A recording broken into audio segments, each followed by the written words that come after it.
The question asked by flight simmers and student pilots such as myself: can we run Microsoft Flight Simulator 2020? Yes, you can.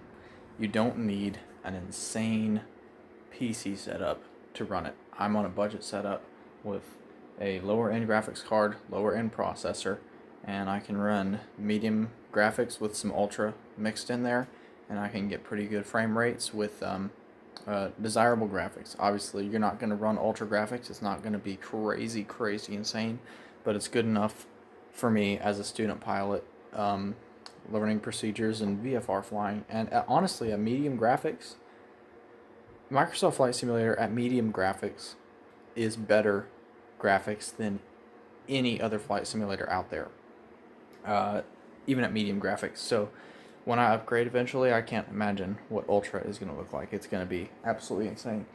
The cool thing is Black Shark AI, which is used to recreate the entire world in a 1-to-1 scale in this simulator. Black Shark was used to actually look at Google Maps, recreate the world as you see it.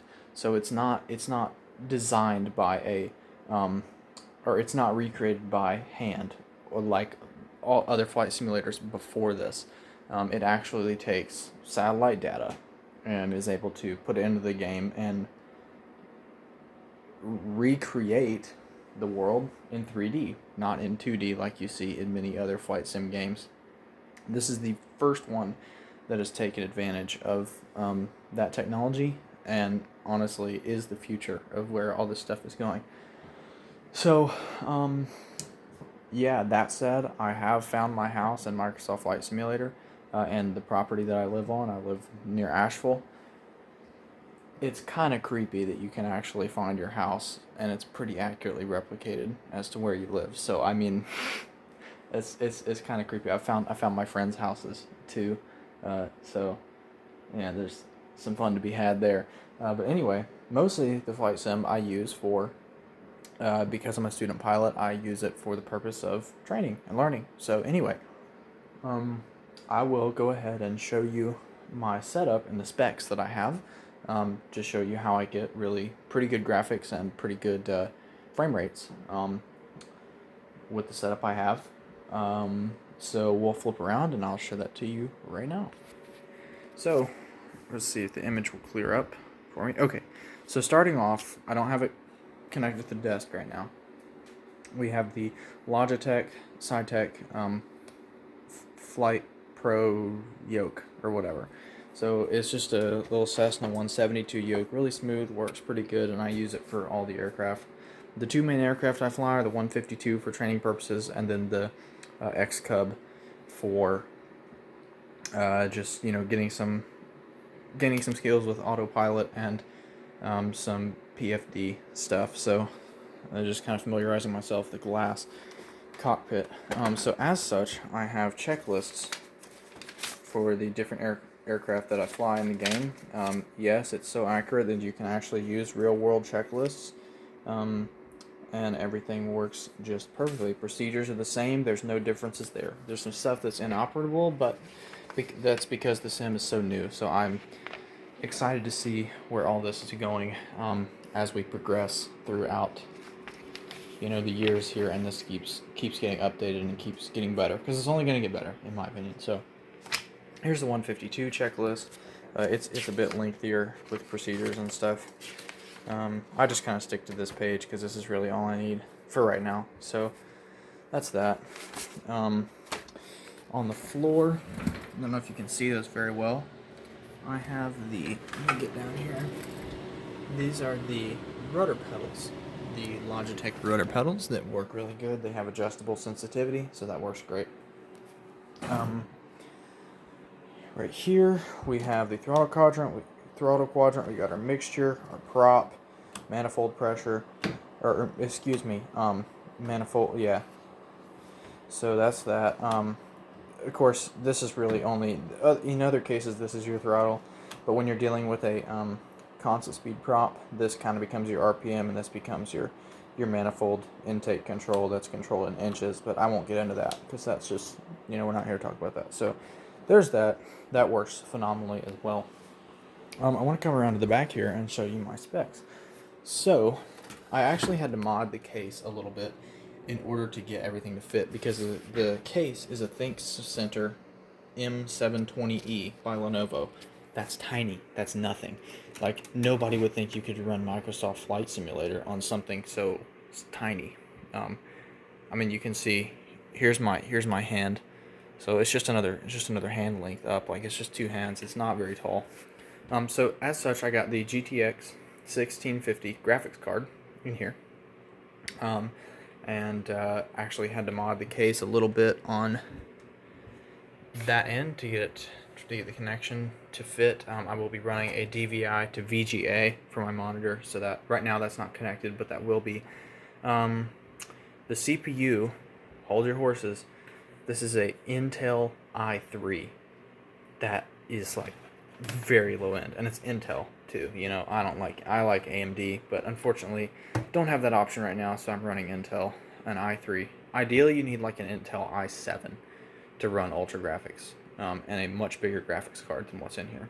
I got a 1 terabyte SSD or HDD in here for my storage, and that's not just about your graphics card or your CPU, which is underneath that fan guy right there. It's also about your RAM. So this particular motherboard will take up to 32 gigabytes of RAM. That does a lot of heavy lifting, so that helps out my performance quite a bit, having all that RAM in there. And plus the storage, this has a ton of storage on it. If I go to files, you'll probably see that I have around, I don't know, 800 or 950 gigabytes of storage. The game requires at least having 150 gigabytes free. Obviously, I'd recommend having way more than that, because the more storage you have, the better off you are. So we'll go ahead and get logged in here. Anyway, we can see him booting up, so we're gonna quickly log into the computer. This is a ViewSonic monitor. Gives a really nice clean picture, so that's pretty good. So let's see. Doing this one-handed is kind of hard. Perfect. I want to log out of that. I want to pull up my files here. I want to get rid of this performance thing. Don't really need that as of right now. So that's good. Okay. Let's see. So I want to show you my storage. So let's go to settings. And I'm still learning Windows. I'm not... Alright, okay, 931 gigabytes total storage, 740 gigabytes free. I had almost 1,000 before I downloaded it, so that's quite a bit. I mean, that's a lot of storage. That's more than most people have, I think. So this is the famed Microsoft Flight Simulator, shiny new sim. I think it came out in August. I also have American Truck Simulator. Very good, fun little game. Kind of helps with learning trailers and stuff like that. So anyway, we're going to launch Microsoft Flight Simulator here, get booted into the game.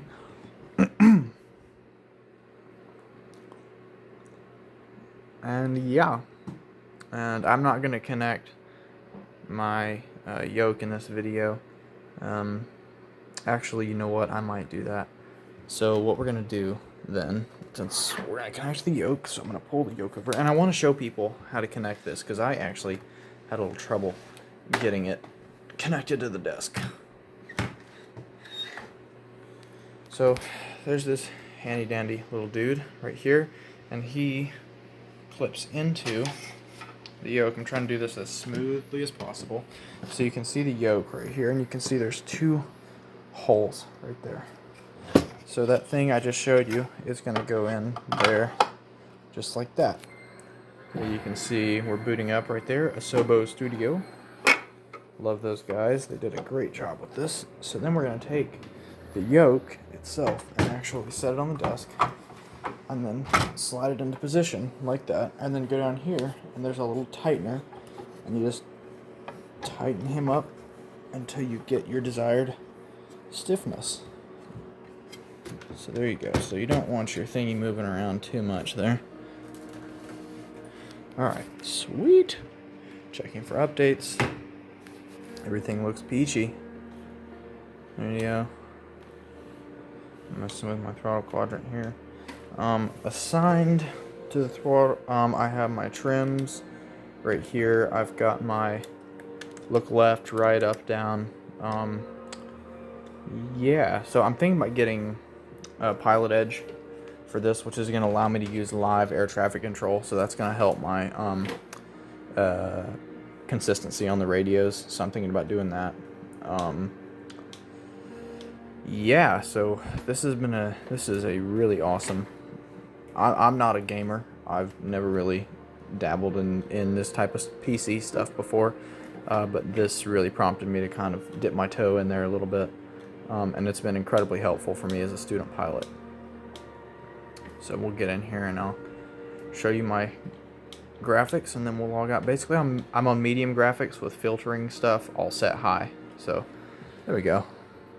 So I'll show you the two aircraft that I use, and that will show you the graphics that I have set up as well. That's the Savage Cub. So I use a combination. I use the 152. Where'd it go? There's the 152. Let's see if she'll load up. There's the 152. So that's what I fly mostly for training. But I mean, you can see the graphics are quite good, and I get very good performance out of this as well, FPS wise. But you can see the graphics are quite good. I mean, this is medium graphics. Like, this is pretty good. We'll go to my hangar. Oops, I should have just hit change aircraft. And we'll go over here to my beloved X-Cub. There we go. Go back. So this is the one I like right here.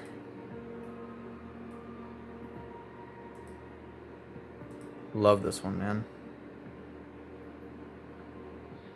Right here, this is the livery that I love. The X-Cub. The X-Cub is just, it's amazing. So anyway, you can see my graphics settings there. Everything's on medium mixed in with some ultra. I'm gonna sign off for now. Thanks for tuning in, Mark.